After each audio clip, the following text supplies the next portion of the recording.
unexplained phenomenon is a staple in human culture. Strange goings-on, paranormal in nature, are prominent in our lives, in one form or another.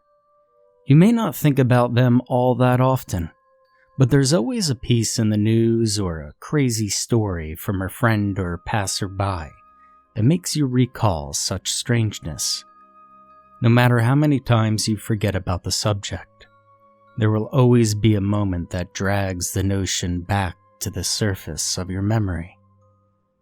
For several years, I had forgotten all about the monster living in my mom's pantry. I had forgotten all about it, that is, until now. I was 10 years old when I first became aware of the monster's presence. It was a normal evening at home. My mother and I awaited my father's arrival, and I helped her out with dinner preparations. I look back on these memories fondly. I loved cooking with my mom and was overjoyed whenever my father came home from work. I had what some would consider a picture-perfect childhood, save for one peculiarity. The thing that resided in the pantry would audibly reveal itself that very night. While cutting up vegetables for my mom's famous beef barley soup, I heard a scratching at the pantry door. Startled, I jumped, nearly cutting off one of my fingers in the process. My mom looked over at the pantry, then to me with a concerned smile. I looked to her for answers, utterly baffled by the noise. There it goes again, scratching at the pantry door. "What is it, Mom?" I said. "I'm not too sure, sweetie, but it's been here ever since we moved in. Sometimes it just scratches at the door, and other times it'll knock food off the pantry shelves. And some nights it doesn't make a sound at all." There was no comfort derived from her explanation. I was still frightened, and my mother noticed this. "It's nothing to be scared of, honey." "Is it something bad?" I asked her. "Well, no, of course not." And just then, the scratching recommenced. I jumped a second time. My mother then walked over to the pantry door. "Here, have a look." She opened it up as the scratching continued. Once the door was completely ajar, the sound stopped. "You see, sweetie? There's nothing to be worried about." Despite my mother's comforting words, my 10-year-old heart couldn't help but race with fear.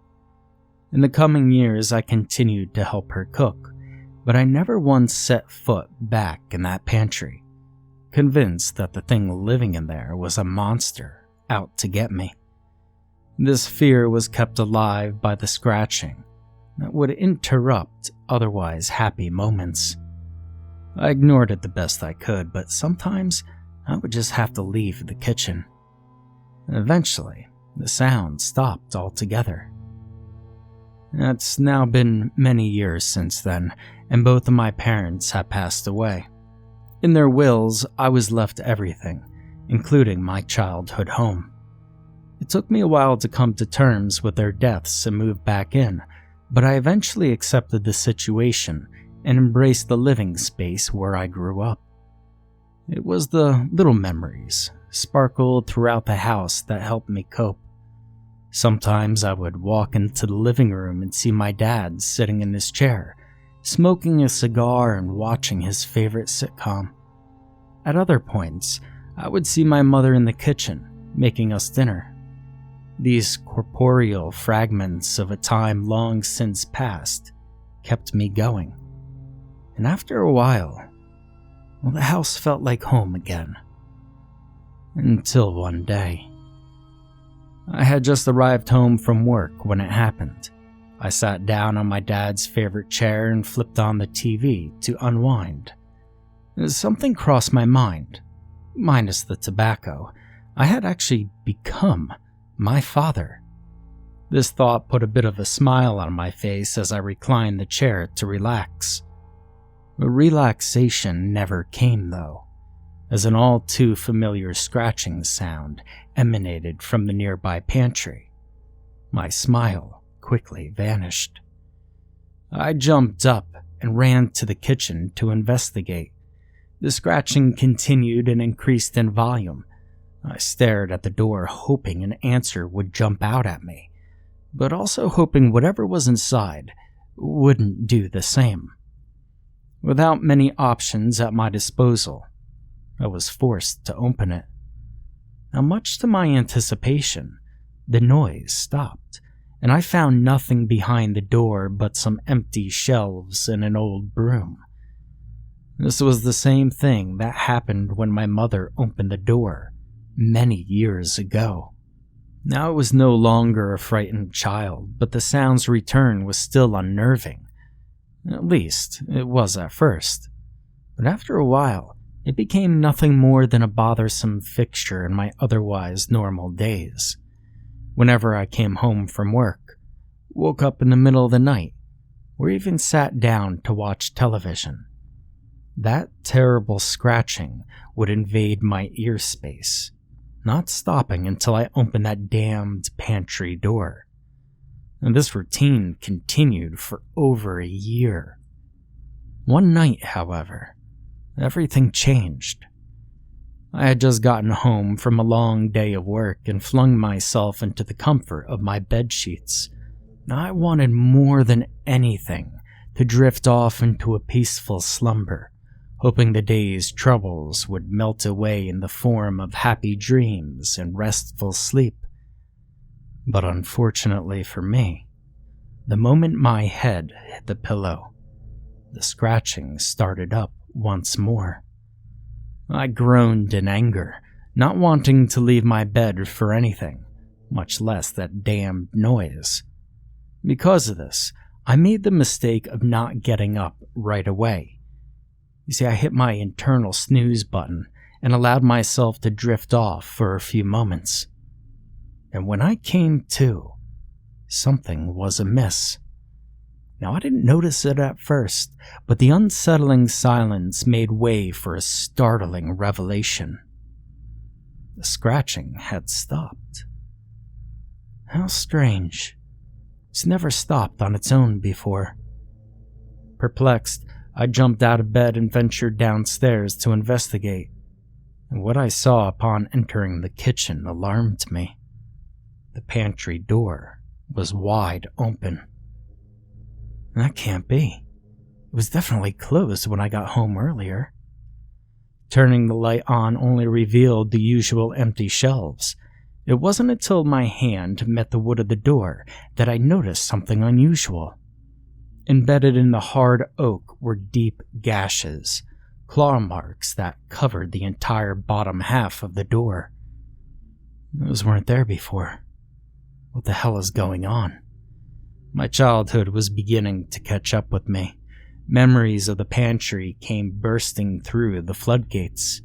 The scratches, the nightmares, the fear. But I wasn't a child this time, and I wasn't going to let a little superstition get the better of me. It's just a raccoon or a large rat, that's all. At least that's what I had told myself. Now I scoured that house for nearly an hour, ignoring my fast-beating heart the whole time. Whatever escaped from the pantry was nowhere to be found. As I stepped back into the kitchen to close the door and call it a night, something stopped me in my tracks. A shadowy figure raced across my field of vision and into the pantry. And crack. The pantry door shut on its own, shaking the walls around it. A bone-chilling vibration reverberated throughout the entire house in an instant, and was then followed by an eerily dead silence. And my heart sank to my bowels. I was officially rattled. Running on pure instinct, I grabbed the heaviest things I could find and piled them in front of the door, including my dad's old chair. Once satisfied with my blockade, I raced upstairs, locked my bedroom door, and jumped underneath the sheets. I was a kid again, scared shitless of the monster living in my mom's pantry. And after the fear and adrenaline tapered off, I managed to get a little bit of rest. My late-night adventure had come to an end. Now I woke up the next morning in denial, a defense mechanism of a mind bruised by fear. Pretending nothing happened the previous night, I went about my morning routine as normal. After breakfast, I was able to walk right past the pile of crap in front of the pantry without flinching. I even ignored the scratch marks on my front door as I left for work. Everything was fine. There was no monster, no supernatural entity taking over my home. I mean, that was absurd. It was just a raccoon, a very large raccoon. But the lies only lasted for so long. Driving away, the terror set back in, sending me into a desperate frenzy of distress and unease. Though distracted by my strange predicament, I managed to make it to work in one piece. But work brought me no solace.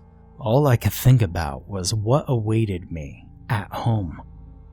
I was on the edge and my boss noticed this. He asked if I needed to leave early and get some rest. I practically shouted the word no at him, begging him to let me stay. I wanted to be away from that house for as long as I could. Though confused by my unorthodox behavior, my boss obliged. Now I might have been able to stay at work, but I had to clock out eventually. The day went by far too quickly, and before I knew it, I was back home, sitting in my driveway, dreading the thought of opening the front door. And because of this, I sat in my car for a while, attempting to come up with a plan of action. What do I do? Who can I tell? I mean, hell, where will I stay? The questions swirled around my tired mind until I shut my eyes and took a deep breath to relax. The wariness caught up with me in this moment, causing me to drift off into a stress-induced coma of sorts. I woke up a few hours later to the terrifying sight of scratch marks on my driver's side window. That was the last straw. That's it, I proclaimed out loud. I wasn't going to let this thing control my life, and I certainly wasn't going to let it drive me out of my own home.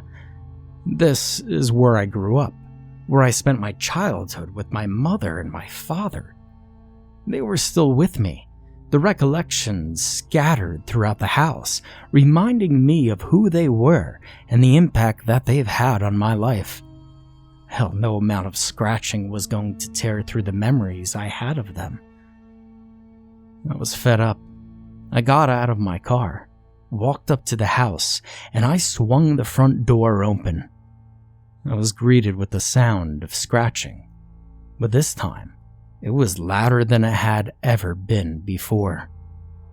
As I stormed over to the kitchen, the noise morphed into a thunderous banging on the pantry door, causing the stuff I piled in front of it to move a bit. Whatever was inside really wanted to get out this time. Adrenaline coursed through my veins. My fight or flight response was begging me to run, but it was too late. I had already made up my mind. I was going to face this thing head on and get to the bottom of the mystery. This was my home, after all. It belonged to me and my family, not whatever this thing was. In removing the stack of furniture, the banging continued and grew louder. The kitchen cabinets around me swung open. Various pots and pans fell off the shelves. An earthquake of supernatural proportions filled my home, but I didn't allow it to rattle me. I knew what I had to do. And after a moment of mental preparation, I opened the pantry door. And there, sitting behind the door, was a dog. It sat there and looked up at me in confusion, while I did the same to it. After giving me a once-over, it walked over to me and nuzzled up against my leg. I instinctively reached down and pet it, as I would any dog. But this wasn't any dog. After a few minutes of getting to know each other, it walked back into the pantry. It vanished before my very eyes. It was a ghost. My fear completely dissipated after that day. I now come home to the sound of scratching and smile. I no longer open the pantry door in fear, but instead to let my new friend out. He walks around the house, exploring, just like a normal dog would. He even sits down and watches TV with me from time to time. He is a bit shy though, vanishing whenever I have company over. But still, he is a good dog. A very good dog. I assumed he belonged to one of the many owners of the house, seeing as it had been built long before my parents moved in. I guess he just couldn't let the place go. Neither could I. A few weeks of bonding later, and I realized that I didn't have anything to call him by. I walked over to the little guy and pet him on the back of his neck. That was his favorite spot. I thought about it for a moment. Then I came up with the perfect name. I'll call you Monster.